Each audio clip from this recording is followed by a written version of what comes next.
Hello guys, I am C A Kanhaiya Malpani. Welcome to our YouTube channel C A talk. तो आज के session में हम बात करने वाले हैं new tax regime which is default tax regime for the assessment year 24-25।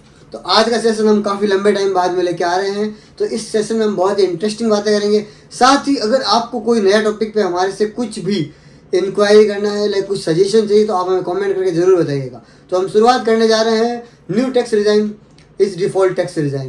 तो सबसे पहले हम बात करते हैं कि एक सैलरीड पर्सन है उसके लिए न्यू टैक्स रिजाइम फ़ायदेमंद है या ओल्ड टैक्स रिजाइम। तो इसके लिए हम एक छोटा सा एग्जांपल ले लेते हैं, उसके हिसाब से हम बात करेंगे। तो सबसे पहले हम बात करते हैं कि न्यू टैक्स रिजाइम के अंदर टैक्स स्लैब कैसे रहेगी।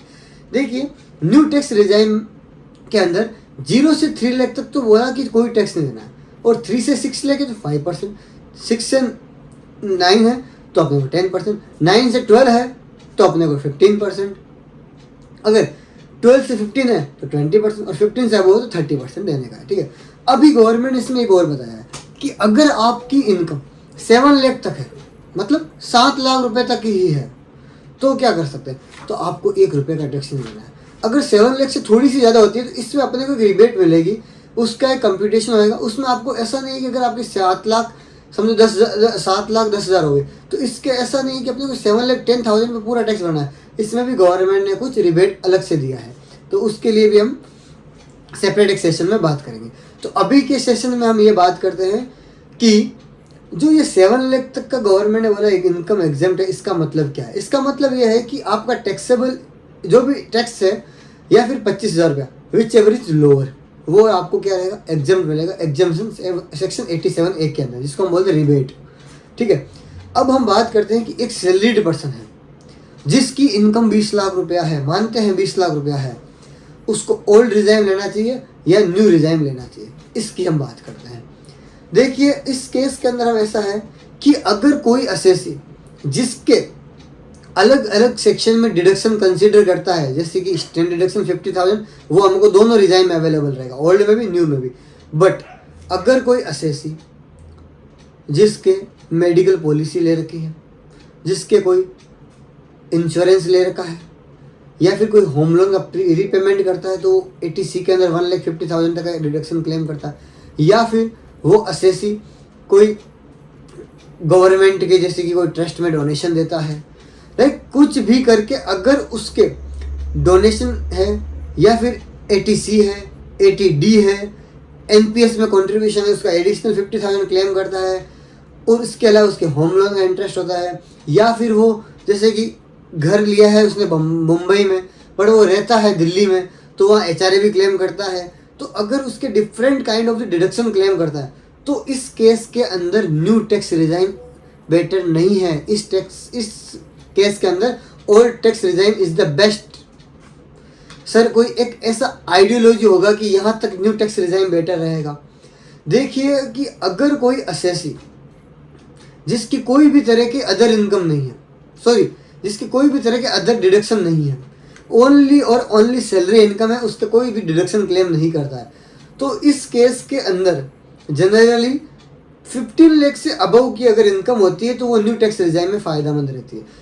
बट अगर कोई असेसी डिडक्शन क्लेम करता है डिफरेंट सेक्शन के अंदर, तो इसके अंदर हमने एक आइडियोलॉजी निकाला है कि अगर कोई असेसी 30 लाख की सैलरी कमाता है और उसके डिडक्शन है जो 9 लाख तक के डिडक्शन आ रहे हैं, उसको सर 9 लाख हो कैसे सकता है। 9 लाख ऐसे होता है कि 2 लाख रुपए उसने क्लेम कर लिया अपने इंटरेस्ट का, 50,000 स्टैंड डिडक्शन का, तो हो गया 2.5 लाख रुपया। फिर 50,000 उसने मेडिकल का कर लिया तो 3 लाख हो गया, 1.5 लाख ETC का ले लिया तो 4.5 लाख हो गया।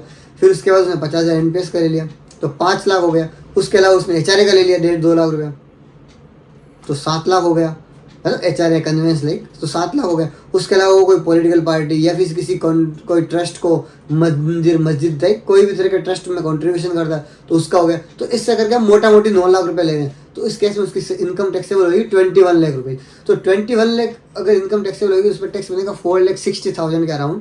ठीक है। बट अगर यही हम केस की बात करते हैं कि अगर कोई ऐसे जिसकी 30 लाख रुपये इनकम है, तो अगर वो न्यू टैक्स रिजाइम में चला जाएगा तो उसको कोई डिडक्शन की छूट मिलेगा? नहीं मिलेगा। क्या मिलेगा? फिर उसको 50,000 रुपये स्टैंड डिडक्शन मिलेगा। तो सर ये एक इंटरेस्ट का डिडक्शन वो मिलेगा कि नहीं, इसके लिए हम एक्ट की बात करते हैं कि अगर हाउसिंग लोन इंटरेस्ट है, लेट आउट प्रॉपर्टी है, however one must keep in the mind that कि let out property there is no capping for interest. Let out property है, उसमें तो कोई कैपिंग ही नहीं है, आप चाहो जितना क्लेम कर लो। अगर लेट आउट नहीं है तो उस केस के अंदर क्या होगा, उस केस में आपका जितना भी अमाउंट है वो क्लेम कर लो। क्या अलाउ है? नहीं होगा उस केस के अंदर, ठीक है ना। तो इसीलिए बोला है कि गवर्नमेंट ने न्यू टैक्स रिजाइम के अंदर कोई डिडक्शन मिलेगा नहीं 50,000 के अलावा, तो उस केस के अंदर आपका टैक्स बनेगा ज़्यादा। सर ज़्यादा कैसे बनेगा? 15 लाख रुपए तक की इनकम की बात करूँ तो 1.5 लाख रुपए उसका हो गया, बाकी का 14.5 लाख रुपए है। तो उसके ऊपर अपना अगर टैक्स की बात करेंगे 14.5 मल्टीप्लाई बाई 30%, तो ये आएगा 4,35,000। तो 4.35 प्लस 1.5 की बात करूँ ये 585 हो जाएगा। तो इस केस की अगर हम बात करें तो 30 लाख की इनकम है और उसके डिडक्शन है उसके 9 लाख, 8.5 लाख, 9 लाख, तो भी अपना ओल्ड टैक्स रिजाइम ही बेटर रहेगा। तो इन शॉर्ट की अगर बात करूं, अगर कोई एसएससी जिसके कोई भी तरह की डिडक्शन है एटीसी के अंदर, एटीडी के अंदर, एनपीएस एटीसीसीडी के अंदर, लाइक कोई अदर सेक्शन के अंदर, या अपने लेट आउट प्रॉपर्टी की बात की जैसे हमने इंटरेस्ट ऑन प्रॉपर्टी पे, हाउसिंग लोन, तो ये सब डिडक्शन क्लेम करता है, एचआरए भी क्लेम करता है। तो उस केस के अंदर उसको न्यू टैक्स रिजाइम ही, ओल्ड टैक्स रिजाइम बेटर रहेगा। न्यू टैक्स में कोई तरह का उसको बेनिफिट नहीं है, ठीक है। अब हम बात करते हैं कि सर हमने ये भी सुना है कि इस बार हमको हमारे एम्प्लॉयर को पहले से बताना पड़ेगा इन एडवांस कि हम अगर न्यू टैक्स रिजाइम लेना चाहते हैं या ओल्ड टैक्स रिजाइम। जी हाँ, आपको अपने एम्प्लॉयर को इन एडवांस बताना पड़ेगा। आप रिटर्न फाइलिंग का टाइम चेंज नहीं कर सकते हो।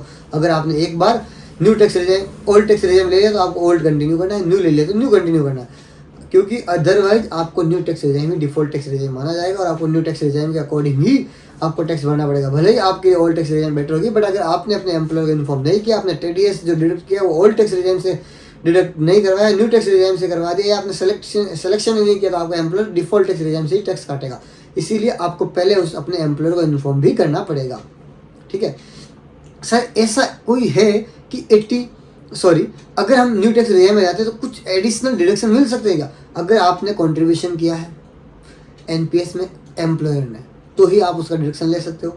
या फिर कोई बिजनेस में जो रिक्रूटमेंट करता है तो 80JJAA के अंदर डिडक्शन ले सकता है, वो आपके लिए इंपॉर्टेंट है नहीं, बिकॉज आप तो एम्प्लॉयज हो, ठीक है। उसके अलावा कोई अग्निवीर कॉर्पोरेट में कॉन्ट्रीब्यूशन करता है उसका डिडक्शन ले सकते हैं। और उसके अलावा हमने बताया था 50,000 एक्स्ट्रा डिडक्शन मिल सकता है, इसके अलावा कोई बेनिफिट नहीं है। तो इन शॉर्ट की बात करें तो अगर आपको डिडक्शन आ रहे हैं, अच्छे खासे आ रहे हैं, तो आप अपने सीए या टैक्स एडवाइजर जो भी है उनसे कंसल्ट करें, उनको अपना जो भी सैलरी स्ट्रक्चर है उनको समझाएं और उनके साथ अभी सही टैक्स प्लानिंग करके रखें, ताकि आप फ्यूचर के अंदर ज़्यादा टैक्स भरने ना पड़े, आपको उसकी सेविंग कर सके, आप प्रॉपर टैक्स की प्लानिंग कर सके। आप अपने सीए टैक्स कंसल्टेंट से अभी ही कांटेक्ट करें, ताकि अभी सितंबर खत्म हो चुका है तो ऑलरेडी 6 मंथ हो चुके हैं ख़त्म, तो आपको पहले से प्रिपरेशन करनी पड़ेगी टैक्स कैलकुलेशन वगैरह सबकी, ठीक है। और उसके अलावा हम अभी एक चीज़ और बताना चाहते हैं कि आपको अगर कोई भी असेसी है जिसको कोई भी तरह का फाइनेंशियल प्लानिंग करना है या रिटायरमेंट प्लानिंग करना है, तो वो भी हमको मैसेज कर सकते हैं। इसके लिए हमारी पूरी सेपरेट टीम है, वो आपको अलग अलग तरह के रिटायरमेंट प्लानिंग के अलग अलग प्रोडक्ट समझाएंगे, अलग अलग तरह से आपको राय देंगे, ताकि आप अपने फाइनेंशियली बेस्ट से बेस्ट प्लानिंग कर सके, आप अपने रिटायरमेंट का अच्छा खासा कॉर्पोरेट फंड बना सके, ठीक है। Thank you so much for watching the video. Also like, share and comment.